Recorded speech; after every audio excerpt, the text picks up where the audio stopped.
the Chase Thomas Podcast, for people who have nothing but time to kill. We'll see what Zeus has in store for the people. I'm just relaying the message from him. So who knows where he's going to go. I love it.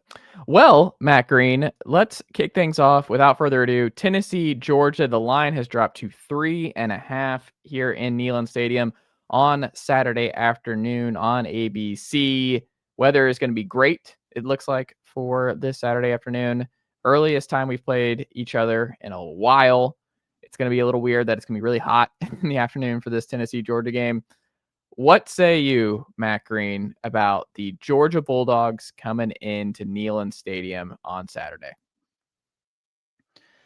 Well, yeah, I think most people would know by now that I've been talking all offseason that this was the number one game that I was worried about on Georgia's schedule. Not necessarily, I think, the best team on Georgia's schedule. Maybe the fourth or fifth best team on Georgia's schedule when the season shakes out. But because of how unproven this team is, and Gunnar Stockton's first real start this season. Obviously, he played against Texas and Notre Dame a year ago, but he's truly the QB1 now, and this is his first SEC start.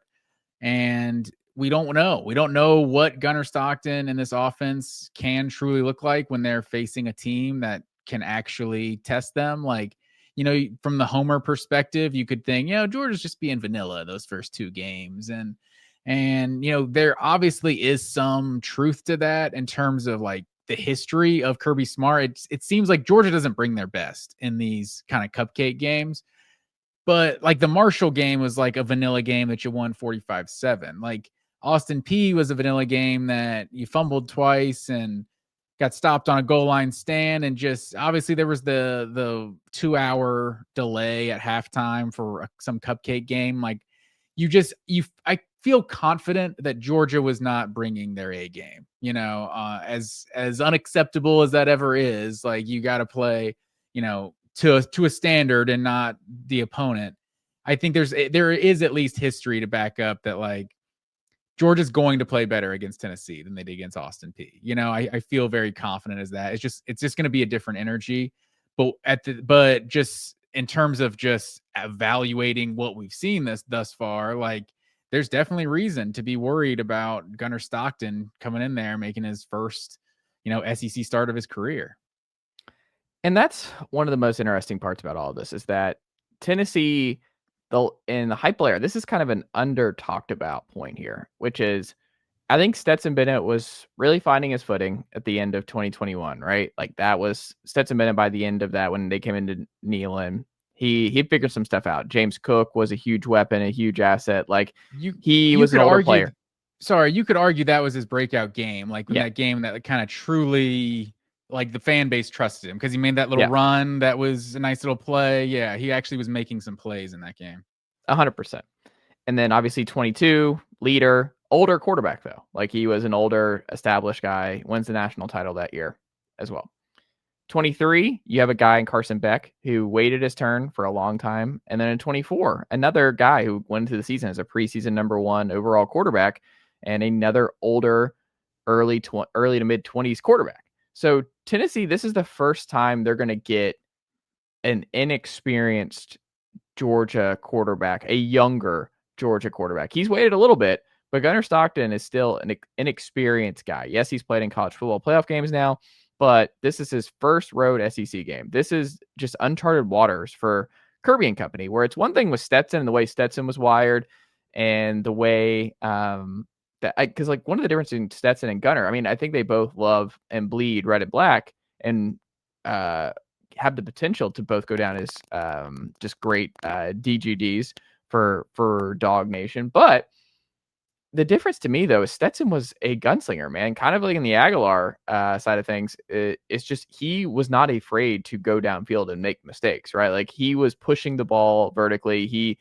I think that's one of the things that people kept doubting him on is no, Stetson will air it out, man. Stetson is going to take deep shots and he's going to try stuff. He's an aggressive quarterback. Gunnar has not been aggressive yet, right? And that doesn't mean he's not always going to be passive and not aggressive, but it might take time. And if he's not aggressive against Tennessee, on Saturday. I wonder how that works because he's going to go like the matchup to me, especially in the first quarter, that I'm going to be very interested to see how this game goes, is Joshua Josephs, who has 2 sacks through 2 games for Tennessee, and Jordan Ross, 5-star redshirt freshman, behind him at the Leo spot. What are they going to do against Ernest Green? Because I think Ernest Green is very hit or miss. I think he is someone that Tennessee should be targeting in a major way at right tackle and then at right guard. Like, we'll see if Juan Gaston goes, but he's a true freshman. We'll see on that whole right-hand side of the offensive line for Georgia. If they can't protect Gunner's blind side, that's a problem for the Dogs. And that is one of the things I am very much curious is Georgia's played 17 offensive linemen through 2 weeks. They don't even know who their best 5 is. Huh? It's not that many, is it? I talked to a Georgia reporter about this. I think he said 17. Maybe once you start like total snaps. Maybe. Yes. So like, I don't think Georgia knows who their best 5 is right now. I think they would if they've been playing in November, like they've been playing. I think Georgia would have a lot more figured out going into Neyland Stadium if it was game 8, game 9, something like that. I think they still have questions. I think Georgia is coming into this football game not knowing what their identity is on offense and not knowing if they're going to be able to protect Gunner Stockton if Tennessee gets more aggressive. Like in the first quarter, Tim Banks has to get after Gunner Stockton and see what he's made of, see if he's going to take some shots, see if he's going to make mistakes when he's got men in his face. Like, I want Edwin Spillman and Arion Carter blasting through the middle on linebacker blitzes. You got to send more than 4 because last year you sent 4 and Carson Beck was not touched in 40 dropbacks. Like that, just, you thought you were getting home with 4. It didn't happen and you didn't adjust. This year you have to send more than 4, especially in the first quarter. Like if they burn you, whatever, you deal with it in the second quarter and beyond. But I think you actually have to be overly aggressive in the first quarter and really see how Gunner reacts and how this offensive line reacts to Tennessee pressuring this offense. And I think there's going to be, they're kind of unproven at running back. Like we'll see how Dwight Phillips and Chauncey Bowens and those guys handle Tennessee, who've been one of the best run defense teams in the SEC and in college football the last 3 years. Like, can they run the ball and run it in between the trenches here against Tennessee on the road? We'll see on that front. To me, I think the defensive part of it, I'm very curious how Gunner responds to all of it because you just don't know. Like, this is a different scenario than what you've seen with Beck and Bennett in the first 4 games of this series between Heupel and Kirby. And I think that's an under talked about point is you have an inexperienced young guy who has not found himself yet in this game for the first time in this series. Is that fair? Yeah, I guess if you're saying in Heupel, the Heupel era of Tennessee, yeah, because I'm thinking like Jake Fromm is probably the last time you got to go back to like his true freshman year. But like, yeah, no, I'm talking about just Heupel and Kirby. Yeah, it's a completely different Tennessee era back then. But no, I think that's fair. It's kind of interesting, like that. I think the whole conversation kind of feels like it's around Gunner. Like that's like the whole game kind of comes down to Gunner. Like we're not necessarily talking about how Tennessee's offense matches up with Georgia's defense. You know, it's kind of, it's interesting because also fun fact for you, Georgia's quarterbacks have 8 rushing touchdowns in during this 8-game winning streak that Tennessee has. Justin Fields had a couple. From Fields, Stetson, even Beck had one last year. But it's interesting because I've seen these stats about Georgia's. I got to get this one to Rusty Mansell. Last 3 years, Tennessee's had 32 drives against Georgia, and they've scored 4 touchdowns. And it's basically been like 5, somewhere around 5 drives a half, basically.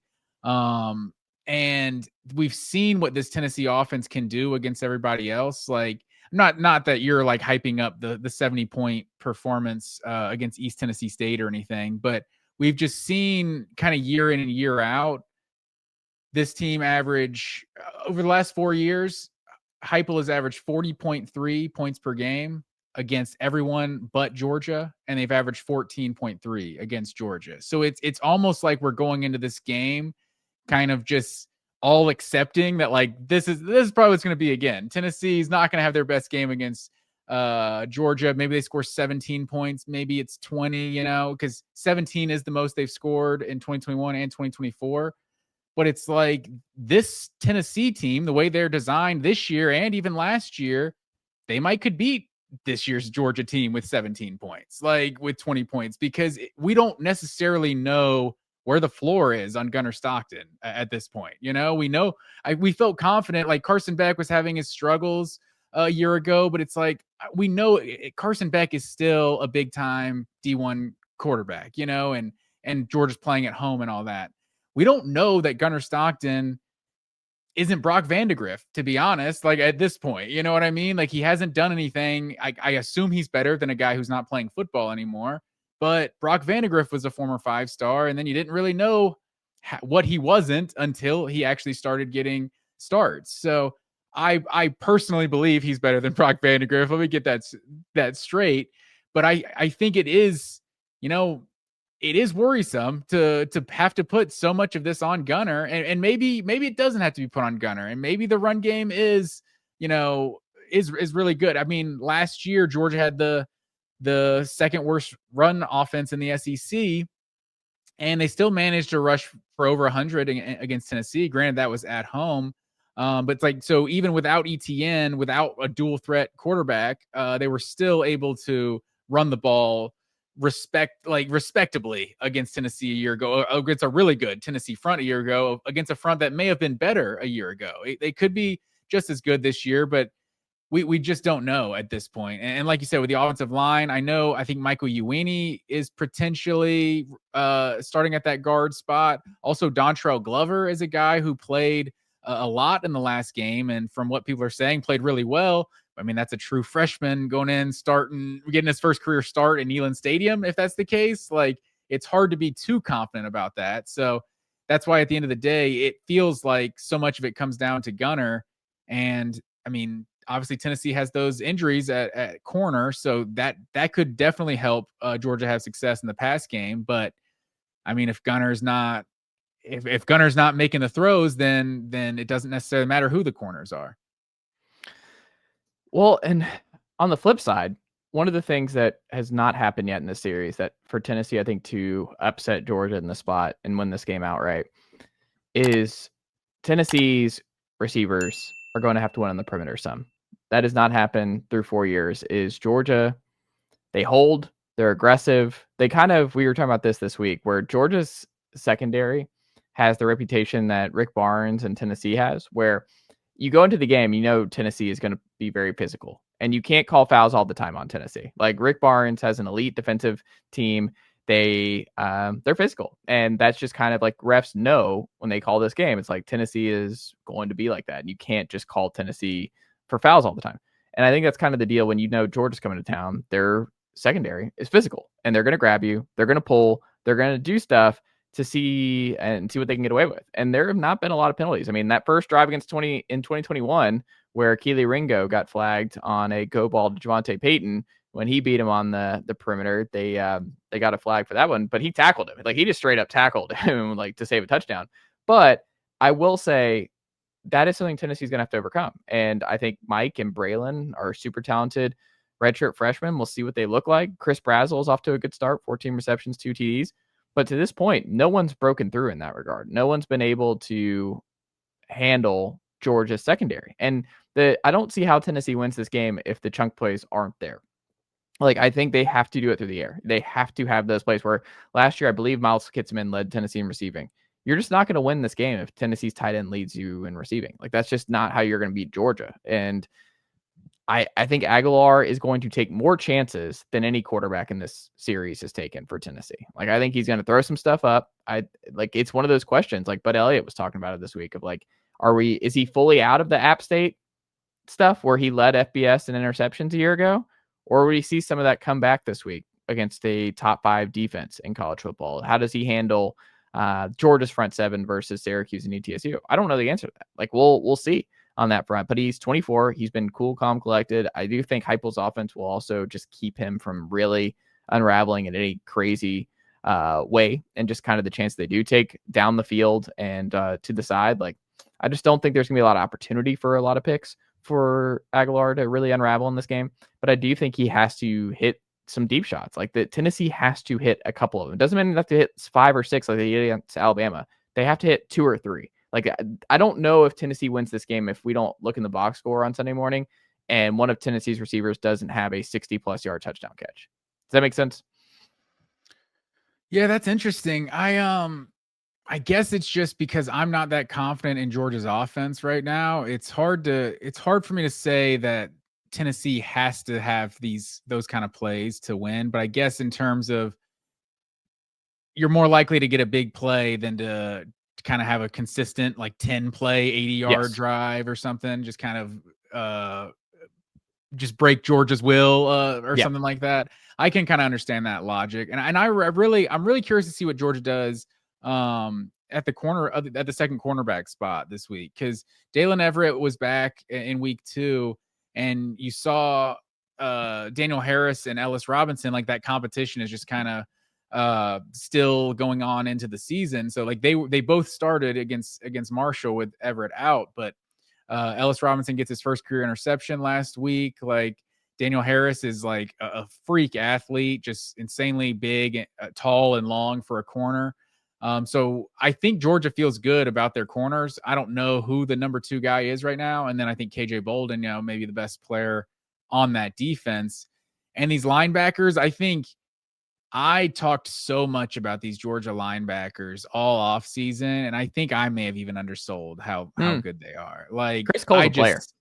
Chris Cole is like my favorite player on this team, honestly. Like he hasn't put it all together yet, but I feel like Chris Cole, I don't know if it's some kind of combination of Alec Ogletree and Jalen Walker. I don't know. I don't know what kind of player he is yet, but he feels like he's just a havoc guy. And he's a former safety too on top of that. So he's a freak athlete.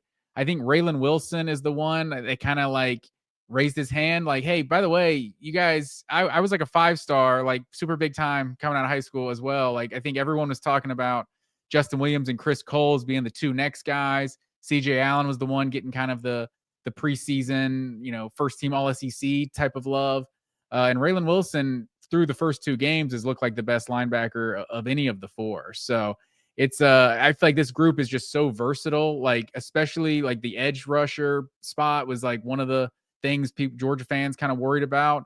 Losing Chambliss, losing Jalen Walker, and the dude that transferred to Missouri, Damon Wilson to Missouri. So to see all these linebackers on the field, it feels like that's how Georgia's making up for it. Like these guys are kind of cross training.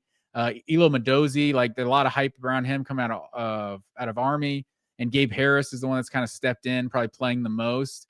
So Elo Mendoza hasn't really even like been getting like the clear number 1 snaps. It feels like it's just kind of a committee right now, at least those first 2 games. So I also feel like you had the luxury in those first 2 games to kind of just see what everyone can do. We don't truly know what the rotation is until you're playing real deal big boy football. And that starts on Saturday in Knoxville. That's fair. So you want some crazy stats here? Because I think that's been one of the things. Like, I think Georgia fans are not sure about the offense, and Tennessee fans are like, well, the defense is where we're at, and we're not sure about Georgia's offense either. We might only need 20 to beat Georgia. We could beat them 2017.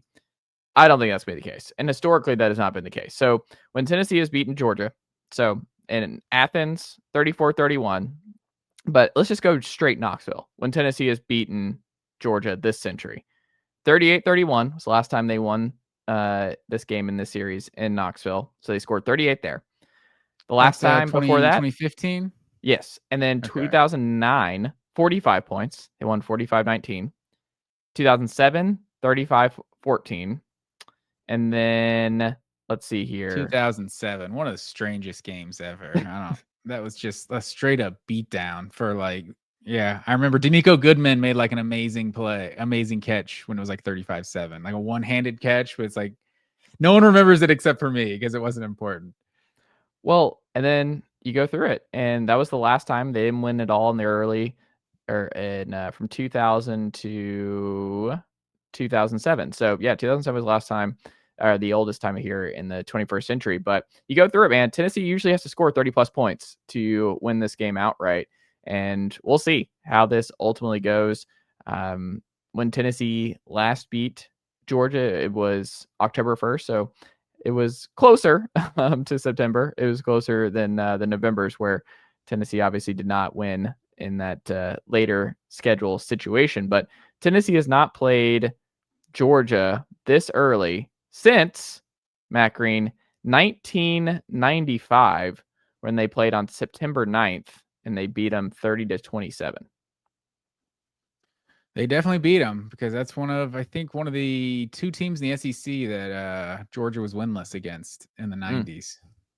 So, I mean, that's just interesting. Like, this game is never this early. Like, that's another part of it. So there's just one of the funny things about the difference between getting Florida this early versus Georgia is it's great for both sides for Tennessee potentially this year, because Florida looks like that could really spiral down the stretch and be a much more winnable game come late November. But it's also like when Tennessee plays Florida early, Florida has all the confidence in the world. You know, they're usually like 2-0 coming in here, or you're going there 2-0, and Florida has not unraveled because you've lost to some bad Florida teams where you're the better team and you still lost. But now you're going to get them later. Georgia is never really in this spot. Like, Georgia is usually like a well-oiled machine, or they have a lot to lose. Like, part of it last year, like, Georgia's backs were against the wall. Like, you got Georgia's best punch because it's like, hey, if we don't win this game, we're not making the college football playoff. Like, we got to kick things into gear here. So I think, and like you said, Stetson Bennett, he looked at that, like that game in 21. It was a taking off point for him. Like, there was points in the season where you got Georgia late that it was not the best time to get Georgia. Now you're getting Georgia at the best possible time. If you're going to do it, Tennessee, this is the time to beat Georgia with what you're up against here, the timing, where Gunner's at, where Georgia's offensive line's at. I mean, this is the moment, but I don't know. I've gone back and forth on it. I know we got to make our official predictions here, but it does make me very, very nervous to see so many people, experts, talk about Tennessee this way. Like, I don't remember, I guess it's been a couple of years now, but do you feel like there was this much optimism about Tennessee going into Athens and beating Georgia in 22, even when they were number one? Because I don't remember this many people who are picking Tennessee to beat Georgia outright here.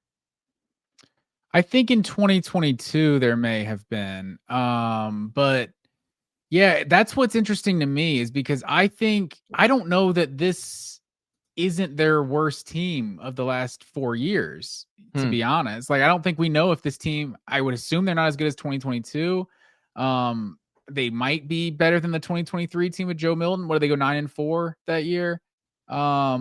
It's like they might be as good as last year's team, but like, I wouldn't be surprised if they're not as good as last year or 2022. So it's interesting that they're more confident than ever playing Georgia, a team that's beat them 8 times in a row. I think it speaks more to how people feel about Georgia than Tennessee, in my opinion, just nationally. I think there's a lot of people that are down on Georgia right now, and I think I think a lot of times in general, people just like to pick the home team in the big time game. You know, it's like, I feel like the home field is definitely home field advantage for a reason, right? But I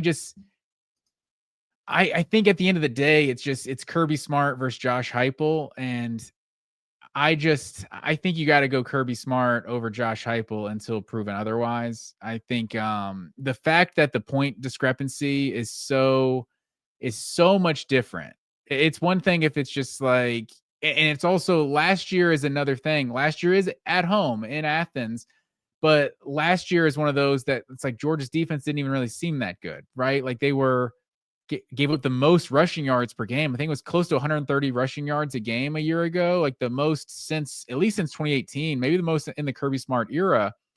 And that team was still able to shut Tennessee's offense down and make them scoreless in the second half, you know? So I think at the end of the day, I don't trust Georgia's offense, but I think, I mean, to this point, and maybe, maybe this is a Georgia apologist type thing, being a homer, but maybe Gunner has gone through the first 2 games knowing, if I don't make a mistake, we win these games. I don't need to take any chances or whatever, because that is accurate, but if time comes and he has to make those plays, maybe then he'll make them. I'm still a little worried about, missing the open guys, because, if there's guys running open down the field, you should be throwing them the ball.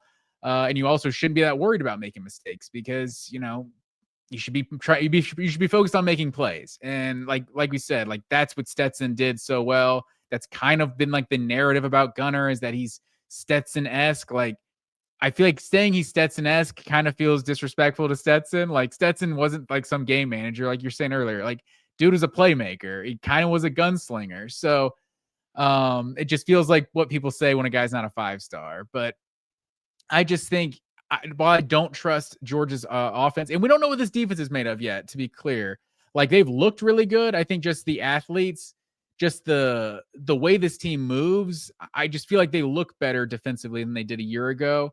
And maybe the best, maybe better than the last 2 years. Like, well, time remains to be seen with that, but they haven't played anyone that's worth anything to this point. So I think I'm trusting Kirby's defense over Heupel's offense, that they can keep this, that maybe it's the first one to 20 wins. And I think that probably plays more into Georgia's hands than Tennessee. So I'm going to take, oh shoot, I guess I'm not picking them to cover.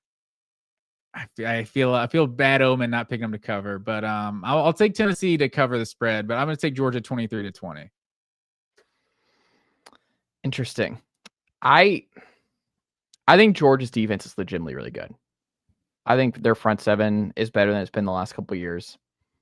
I'm very curious how Tennessee's offensive line, it's been really good to this point, how they handle that. I'm curious what Aguilar does when he has a very different amount of pressure. I like the young receivers for Tennessee, but the thing I have to see to believe is they have to get separation against Georgia. Like they have to get separation and hit some big shot plays. And that to me is the game. Like if Tennessee has a 63-yard touchdown reception, I think they're going to win this game. Like I think they're going to be cruising. They're going to find some, because I think they just need 2 drives probably where they don't have to go 10 plays, 70 yards and a score. They need 2, maybe even 1, but I would feel comfortable with 2. If you have 2 drives that you score touchdowns on where it's a 63-yard touchdown reception or a 53-yard touchdown run from Peyton Lewis or something, then I feel pretty good. Last year or 2 years ago, you had the first play, and that was it with Jalen Wright and company. Like that was good, but you need a couple. And because I don't think it's realistic to expect Tennessee to get to 24, 27 points against Georgia by just consistently taking long drives and just driving down the field and scoring, putting it in the end zone. They've been really good in the red zone, scoring touchdowns here to this point, but they need to hit some big plays through the air. Like I don't think they're going to win this game without that.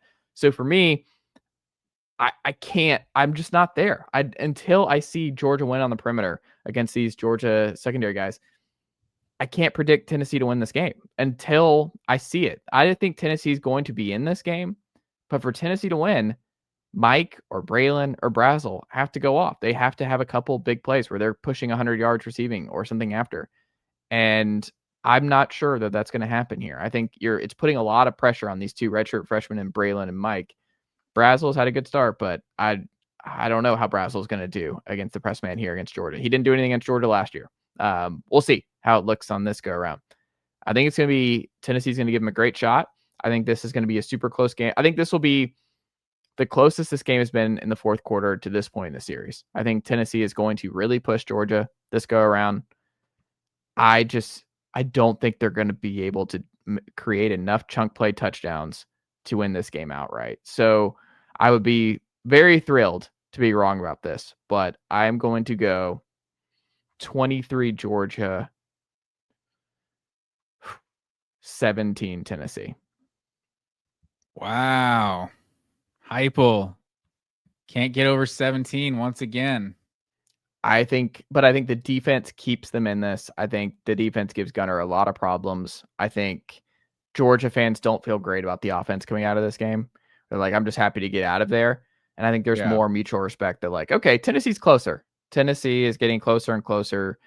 And this game is a game in the fourth quarter. I think that's a big part of the series. Like you've been shut out in the last 2 games here. Like you've got to prove to me that not only can you not get shut out in back-to-back games, but you got to like show a pulse offensively in the second half here. So I think it's possible, but I think you're going to need some stuff. I mean, Boot Carter might need a touchdown, punt return touchdown in this game to swing it. Like there's going to need to be a couple things that I can see happening. Like I am not completely out on Tennessee winning this game, but I cannot predict Tennessee to win this game based on the history, the matchups, and certain things that I just are unknowns for me that until they're knowns, the brain can't get there, Matt Green. So give me 23-17 Georgia in this one.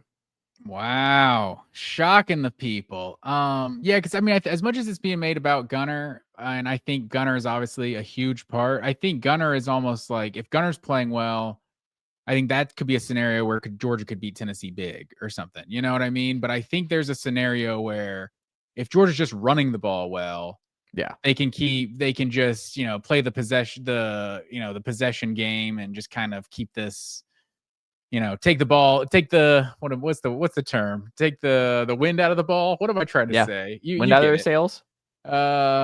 Yeah, but running the clock essentially, just limiting the possessions and all that. I think that's that's going to be a bigger, I think it's just sitting on the ball.